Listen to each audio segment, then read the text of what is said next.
There's not a lot of daily college newspapers anymore. The reality is at some point down the road, we probably won't be a daily newspaper either.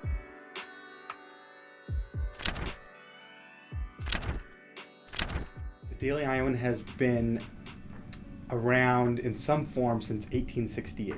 It's the oldest college newspaper in the country west of the Mississippi River. It started under a different name, the University Reporter, and then there was a second publication called the Vidette. Those two merged, and in 1901 became the Daily Iowan. Things have changed. Think about like social media and how people consume news.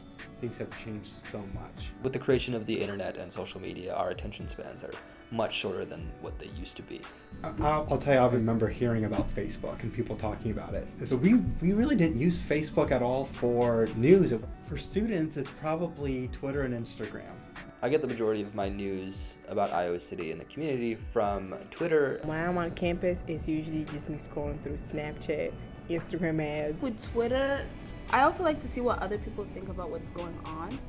And Twitter there's no filter. People will speak and type what they're thinking. When I first started at the DI my freshman year, we didn't really focus on our digital presence at all. We posted maybe the most important 2 stories of the day on our social media accounts, but we were really inconsistent about it. We didn't have a great social media strategy. But even, I've seen our digital presence grow every year since then. The last time I actually read a Daily Iowa newspaper was probably at least a year ago. But I follow their Twitter account, and that's where I get a lot of information from. My sophomore year, we formed a digital team of about 4 people to boost our social media presence. And since then, we've seen much stronger web numbers and more people coming to our website. On our website, we know on any second how many people are on there, what they're reading, how they got to the website. Did they come organically? Did they come from a link? Did they come from social media? When we have major breaking news or a story that goes viral for whatever reason, we've had tens of thousands of people come to our website for a certain story, at the most. I think the DI is adapting and changing with the changing media climate. Most print outlets are dying, and even the Daily Iowan, we're one of the last 14 college papers to print a daily paper.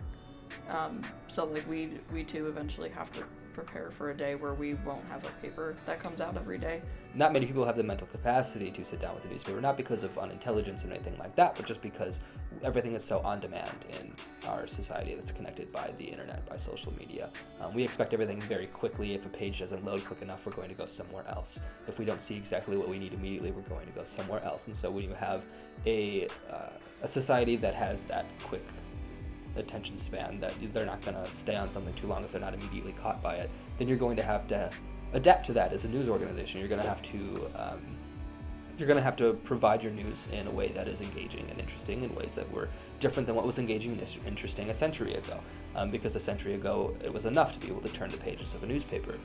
But now you scroll, you swipe, you click on things and expand maps and look through all of the data visualizations and the photos and slideshows and everything like that. So being aware of that is necessary for the survival of a news organization.